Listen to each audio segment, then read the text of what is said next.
Yan mga karos, good morning. Welcome back muli. Bali araw ng Lunes kaya. Ang bali toolbox muna or meeting. Good morning. Good morning. Batiin nyo na si Master Jojo, happy birthday. Happy birthday. Master Jojo, happy birthday. Happy birthday. May kulang pa no, pero umpisa na natin. Tara. Kay Albert. Good morning. Bigyan mo nga ako na isang tao mo dyan na 2 tao na Anong gusto? Malakas kumain? Ano? Marami ako rito. malakas magtrabaho. Malakas magtrabaho. Ayan, dito na pala sila Kuya Doming, sila Rusty. Morning Kuya. Kay Kuya Richard. Morning. Susi nandito. Susi, nakuha niyo na? Mga susi. Bali, grabe kahapon no.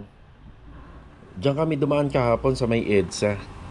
So yung after namin mag-skyway galing Bikutan, ayan o. Hindi ho sana kami nakauwi kung hindi kami umuwi kagabi. Grabe, ang dami na nagrarally.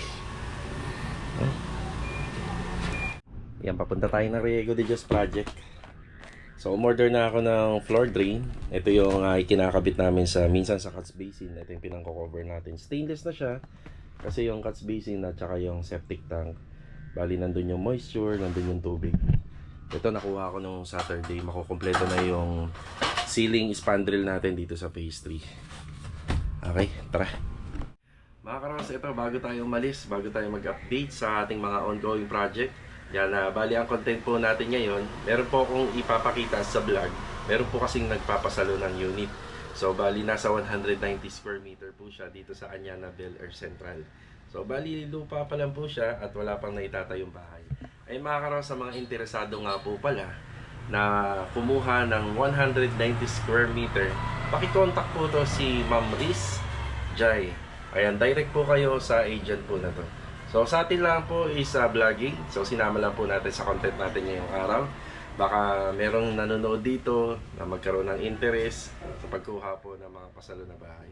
So again, ang agent, mas maganda rin po lapitan yan dahil sila na po ang mag-aasikaso niyan. Tapos lahat ng tanong nyo, masasagot po agad nila. Kapag dun sa client kasi, minsan busy po. Kapag nag-inquire kayo sa kanya, nagtanong po, hindi kaagad kayo masasagot. Yun din ang kagandahan po kung sa agent po kayo lalapit. So ito mga karos, let's go. Tara. Biyahe tayo papuntang Riego de Dios. Ayan yung lagay ng weather natin. Yan, bali hapon na po mga karos. May mga ginawa ko kaninang umaga, kaya hindi tayo nakapag-update. May mga kinausap akong kliyente. Ayan. Tara. Yan mga karos, nandito tayo sa Riego de Dios project. Magandang araw nga pala sa mga client owner natin. Ayan. Bali mga karos, okay na nga pala yung LED lamppost para dito sa mga poste. Ayan. Isa sa mga kailangan pa natin dito, yung clean out valve na number 6. So sa mga nagtatanong, doon sa gate nga, ito ginagawa na po ng mga kasama natin. Ayan yung gate. Kung ano yung pinaka-design lang ng ating mga fence grills, ganun din yung sa gate.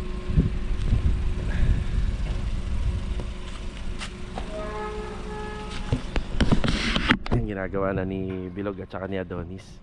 Yung ginamit namin dito, yung malalaking cylindrical hinges, bali 1 and 1/2. Bali sa folded gate, enough na yung dalawa. Yan, tapos tubular hinges naman yung ginamit po natin dito sa pinaka main. Yan, medyo ano nga lang to, kailangan maraming suporta. Ngayon makikita nyo, ganyan po siya kadami sa loob. Yan. So kailangan pa namin talagang sinsilin. Ito pong ating poste rito para mapalabas yung pinaka-rebar ng poste, kasi dyan po kakapit yung pinakabigat at yung lakas ng ating mga gate. So bali, kung matatanong nyo, itong poste na to, hindi lang to basta poste, may biga po siya dito. Yan, dun din po sa kabila, may biga rin. Yan, para sure tayo na mabubuhat niya tong folded gate natin. Itong folded gate naman hindi ganun kabigat, kasi 2x2 and 1x1 lang po yung materialis dito. Ayan, pinagtutulungan ni Adonis to at saka ni Bilog. Bali, nakikita ko. Abuti pa ba kayo hanggang bukas dito? Hindi, hanggang mamaya tapos na, pati ito sa kabila. Ayan si Master Dindo, makisuyo Master Dindo. Yan yung ating sa floor drainage. Floor drainage, clean out. Ayan, clean out. So bago ikabit, sure ball kuya na malinis muna, no? Kaya nakakaya ng apakan to ah. Ayan, nagpaano tayo. Ayan, bumisita sila Master Ryan po rito kahapon. Kuya no, kahapon kaya din do. Ito pala kulay gray yung ano natin dito. Ang kulay gray yun. Yung pinakasupan nila client. Yan sabi ko nga magiging highlights lang yung design natin dito. Kasi after mailagay po yung mga appliances nila, furniture. Yan na. Tapos dining table ay darating sa November 19. Kung 17 ngayon, baka Miyerkules. Yan. Yan. Pasilip ko lang kung ano-ano pa yung mga ginawa nila Master Ryan dito. Napakalinis ng hagdanan. Yan, kailangan na mga karokos na tineturn over natin malinis. Diba? Ayun. Pinapasilikon natin yan. Yan o. Yan, kilid. Yan, para maganda. Kasi gawa sa kahoy yan. Kaya kailangan nakasilikon. Diba? Halos lahat naman mga karokos. Pinaano natin. Pinasilikon sealant. Yan, okay na rin to. Sa gilid. Para hindi ito magos ng tubig. Diba? Yan, pati ito meron din. Yes.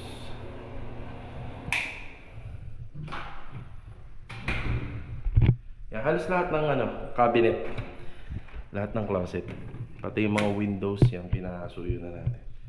Yan, ganun din dito. Ganda.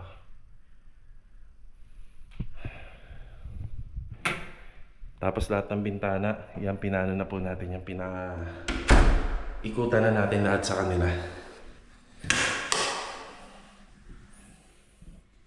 Yan pati rito, ito yung importante. Sa susunod na balik nila Master Ryan, bali yung dito naman, yan pati ito, yan makikita nyo yung window. Yan, sa ilalim yan, sa gilid, yan sa gilid. Pati dito. Yan, di ba? Ayos. Tsaka rito sa ilalim. Yan, di ba? Kaya malinis at maganda yung gawa.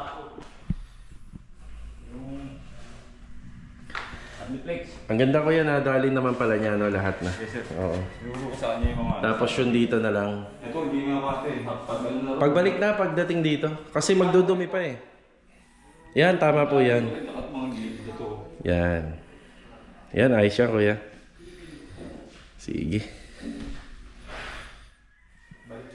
Sige ha. So ate mo, para sa matabas. Yan, nakakaraos yung gate natin. Kinakabit nila bilog rito. Tapos yung sa service entrance, halos pare-pareha lang talaga sila. So ito naman yung asikasuhin nila. So pagdating dito, bali ordinary hinges na lang yung gagamitin natin. Ayan na. Taba. Ang taba-taba. Down lock. Bilog magkukulang pala ako ng down lock, no? 2 piraso pa. So magkukulang pala ako kasi nakalimutan ko folded gate pala to. So bali 3 down lock kasi ang ginagamit dyan.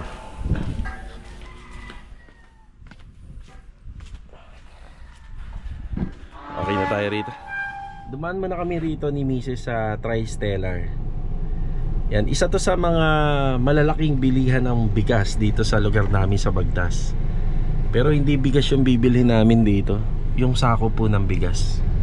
Yan, nagre-request yung tropa dun sa Tansa Garden Villas na yan na lang daw ang gamitin sa basurahan. Medyo pricey, no? Pero sige, susundin lang muna natin sila, malay mo. 'Di ba? Kasi yung black bag nabubutas daw. Ang akin lang kasi nung kapanahunan na iba pa yung mga kasama ko, talagang ano rin yan eh, masisinop din yun. Kung maalala nyo sila Pansky, yan, masisinop yan. Talagang ano, yung basurahan magaan. Baka naman kasi yung black bag nalalagyan niya ng ano, ng dapat hindi kasama sa itinatapon sa truck ng basura. Kasi may mga house rules lang yung ano eh, mga nangongolekta ng basura, bawal yung mga solid materials. Ayan. So gagamit tayo ngayon ng ano po, yung 25 na kilo ng bigas. Ano, meron wala? Wala daw silang sako ngayon. Ah, walang stock. Oh, walang stock. Okay, tara. Wala silang stock ngayon. So, hanap na lang tayo sa susunod. Yan. Sabi ka kanina sa palengke. Sa palengke meron. O di bukas na lang. Hindi pa naman nila totally kailangan ngayon. Tsaka pag bago mag-December, madalas din kami pumunta dito. Alam niyo na yun kung bakit, di ba? Let's go. Bali, ito pa mga karos, nandito na tayo sa Anyana Bel Air Central. Ayan, bali ito nakikita nating bakanteng lote sa likod ko. Tapos makikita nyo na malapit dun sa ginagawang simbahan. Ayan po yung simbahan dito sa Anyana. Bali, itong location natin sa Anyana Bel Air Central. Nagkaroon din po kami ng project dito.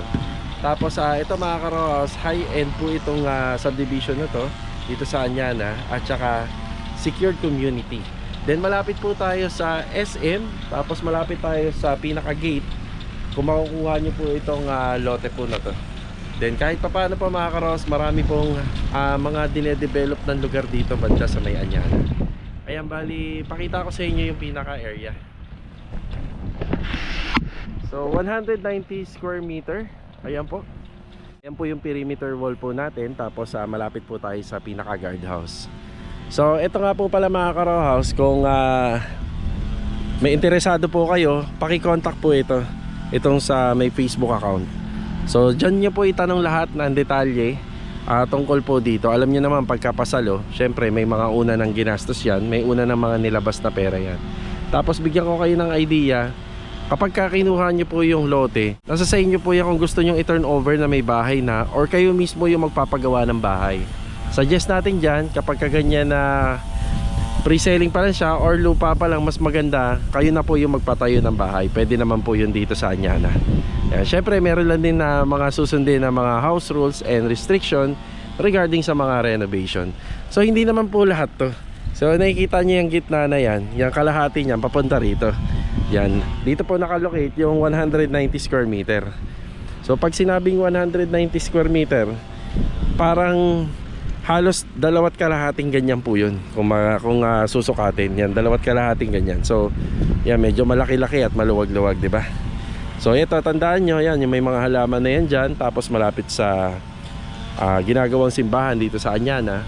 So dito po yan nakalocate sa Anyana Bel Air Central. So ang location pala is sa Tanza Cavite, San Hamayor. Yan po. So paki-contact na lang po yung ito sa Facebook account. Sa mga interesado, usap po kayo. Yan.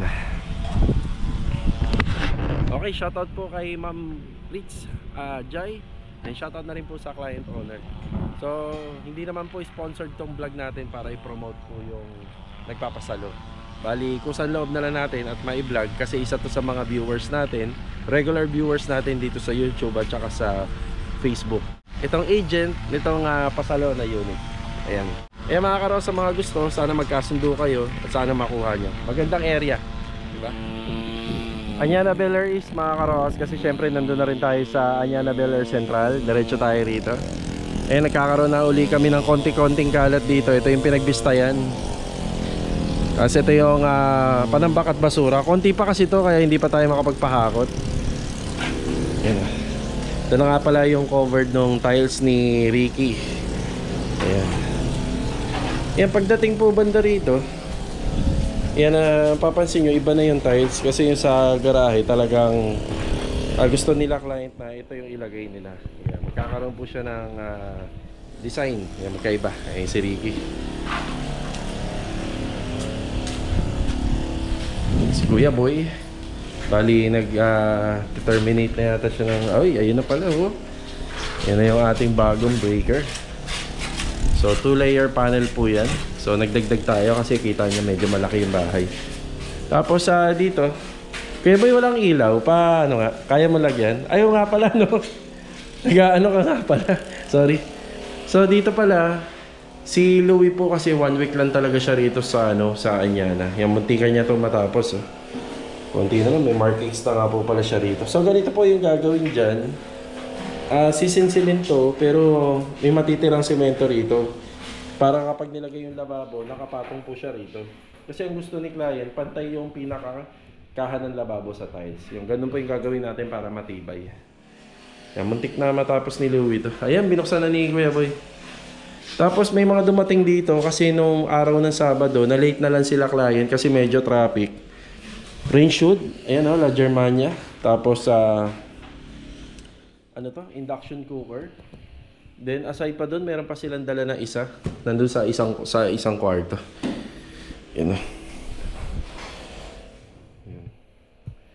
Tapos matatapos na ni Louie. Yan o. Ito yung epoxy. Ito wala pa. Kaya may katok pa siya. Wala pa siyang epoxy. Ito pa lang. So muntik na makompleto ni Louie. Matagal din pong gawin no mga karos kasi maselan. So 5 araw niya tong ginawa. Ito. Yan 5 araw. Maselan po kasi yung mga 45 degree cut angle. Yan, pagdating naman dito si Ricky, nag-uumpisa na siya rito. 100% ba talaga na nakadrop yun, Rick? 100% doon sa dulo. Oh, yan, 100%. Yan, bali si Kuya Boy at saka si Ricky pa lang po yung gumagawa. Then, ito, ayusin na po ni Kuya Boy. Ito, may mga kulang pa tayong bibilhin dito na hindi pa nabibili. Yan pala, yung mga kulang pa hindi pa nabibili. So, ipapollow up na lang natin. Kuya Boy, okay na po. Ayos na. Ayos na. Maintenance. Yan, nag-grass cut sila. Inimanan po natin si Kuya Boy dito tsaka si Ricky. Tuloy lang po yun sa breaker. May mga ilang mga category na lang kami sa scope of works para doon sa second contract na konti na lang yung tatapusin tsaka doon sa first contract. Halos may turn over na natin. Bali si client, yun nga, nag-decide na siya. Straightforward na kami sa third phase ng renovation. Bali for finishing na. So alam naman natin pagka finishing talagang magastos. Yan na, magastos na. Mas malaki na yung gagastosin ni client. Yan, magpapa-overall paint na, walk-in closet, PV console, staircase sa renovation. Yan na yung mga papasok na trabaho po dyan. Yan, kasama na yung general cleaning and retouching doon sa panghuli. Then light and fixtures materials. Yan. Tapos karagdagan din pala window grills. Yan, magpapa-window grills sila rito.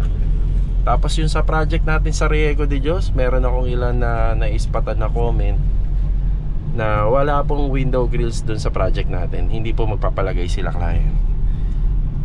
So maraming advantage and disadvantage. Conforme na lang po yan sa may-ari ng bahay. Ito nga wala. O, tingnan mo sample.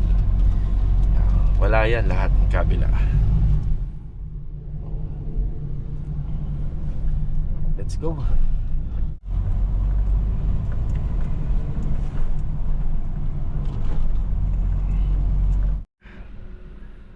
Ayan, nandito tayo sa Tansa Garden Premier Project Phase 5. Hindi ako nakapunta rito noong mga nakaraan. So, update tayo, diba? Yan yung mga kasama natin. Tapos makikita nyo yung rebar dito. Ito yung mga poste para sa harapan po ng bahay. Medyo malalaki po to. Para ang finish niya isa 30 by 30. Yan, nandito pala si Louie. Ay, si Louie. Yan, kasi wala po siya sa Anyana. Tapos dito banda makikita nyo yung mga buhangin. Yan, yung iba nakasako na. Yan, unahin muna natin dito. Yan. So ito may poste na tayo. Bali 2 meter wall po yung height natin. Yan, 2 meter wall. Ay, si Master Jojo, birthday. Yan, hindi na natin nakikita yung septic. Nasaan yung tubo niyan, Jo? May cover naman. May cover. Yan, may ano tayo rito. Yung sa pinaka clean out ng septic. So may tubo tayo na D4 dyan na nakausli. Ayun nga, sinisimula na yung plastering dito. Tapos magiging asintada or CHB.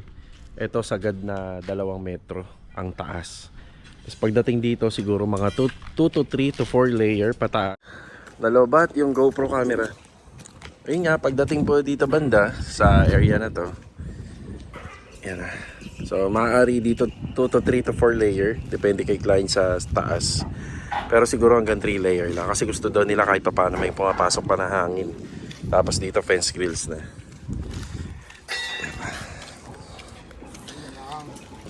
So nakaka-3 poste na sila rito na naitayo. Yan, pwede nang ilagay. Yung tie beam okay na nga pala. Ayan, naka-tie beam tayo rito. So kapag ka medyo mababa naman, pwede na yung C-beam. Pero ito tie beam yung ginawa natin dito para matibay-tibay. Ayan, naka-tie beam tayo rito. Ayan, plastering naman dito sa gilid. Pero dito sa likod, wala pa nangyayari rito. Ayan, pero naka-ready na rito yung mga tuntungan natin. Aside pa dyan, pinatatanggal na natin yung ilang forma rito sa loob, sa slab. Yan, pwede nang tanggalin yan. Yan, 3 weeks. Yan, 3 weeks na po ang lumipas. Tapos dito banda, ayan na, ipinalinis na natin tong gilid. Tapos dito muna natin ilalagay lahat ng mga coco lumbers. Kay Sandy yung ano pala, nasa ano na, nakayepoy. Gaya ng basura. Nasisira kasi sa black bag yung black bag pala nasisira pag nilalagyan ng basura. Hindi daw hinahakot ng truck. Yan, medyo maluwag na rito. Yan yung mga pinagawa natin sa kanila. Yan, medyo maluwag na, maitutuloy na yung asintada rito. Doon sa nagtatanong, baka akala nila sadyang open to. Hindi po kasi may maggagawa rin ng extension dyan balang araw. Ayan. Ating slab. Ayan yung ating slab. Tapos kapag halos na clear na to, malinis na, pwede na po natin papinturahan tong ating steel deck. Pwede na natin papinturahan. Yan, solid yan. Diba? Solid. Paka-solid.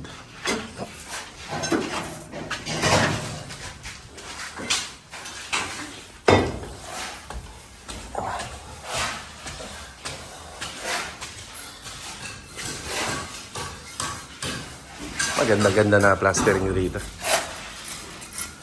Ayan. Ganda weather. Kuya Doming. Maganda weather. Mainit Natusta na sa init si Kuya Doming. Magtubig, no? Kuya Richard. Ang alias ng Bagtas. Ayun, no? Kuya Richard. So, pagdating dito, may biga pa pala, no? Ayun, nagbiga pa pala rito. Ay, maganda yan. Tapos, magtatrases na. Yan, malinis na. Pag nalalagyan na ng palitada, lumilinis na. Tapos may mga ilang dowel pa na hindi natin tinatanggal yan or sadyang inilagay natin para sa sa mga framing, yung tubular framing.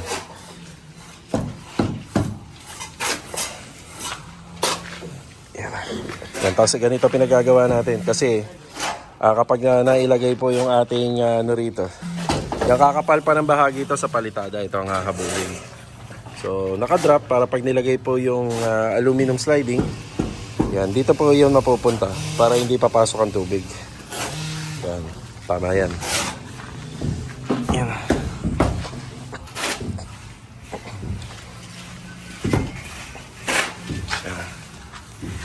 Kaya Doming, gusto ko sana yung ibabaw, may palitada yan Sa taas, abot po ba?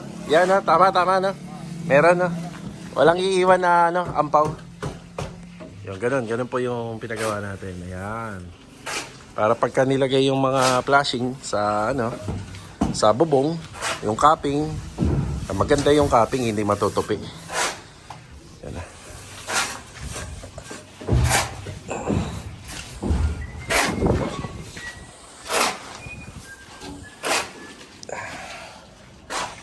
Nandun ba ang tropa mamaya sa inyo? Nandun? Kaya pala.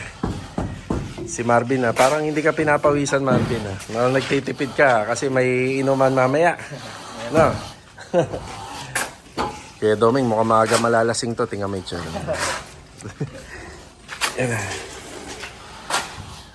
Okay, ito yung update natin. So, pagka ganito naman, puro plastering. So, napakahalaga at importante sa atin yung mga schedule of windows, sa doors.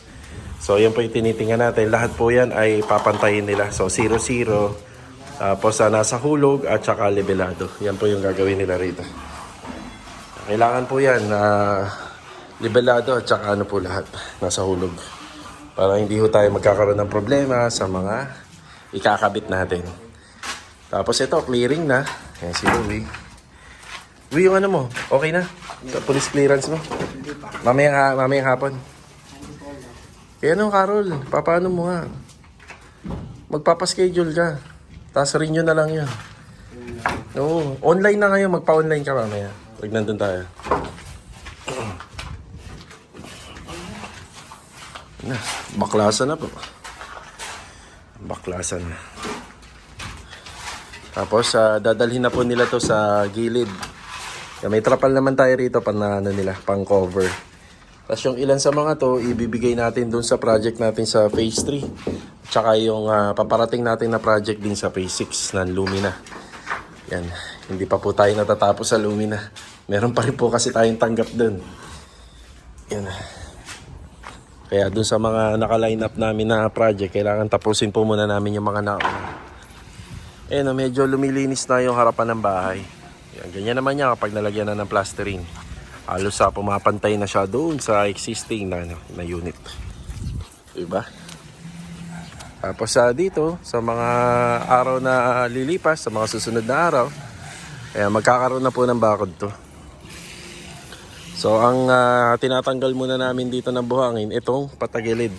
Tapos matitira siya rito sa gitna. So, sa tingin ko, maaaring may matirang buhangin dito. Pero hindi pa natin yung masisigurado kasi poploringan pa po natin to, magta-tiles pa tayo sa taas, pa-plastering pa rito, mababawasan na mababawasan to. Yan. Kahit dito sana importante na ginagamitan ng vibrator para siksik talaga. Diba?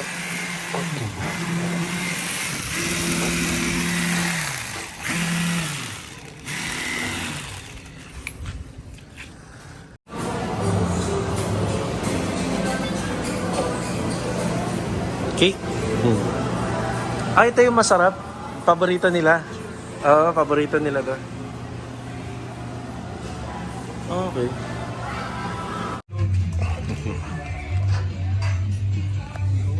Kain ka na naman.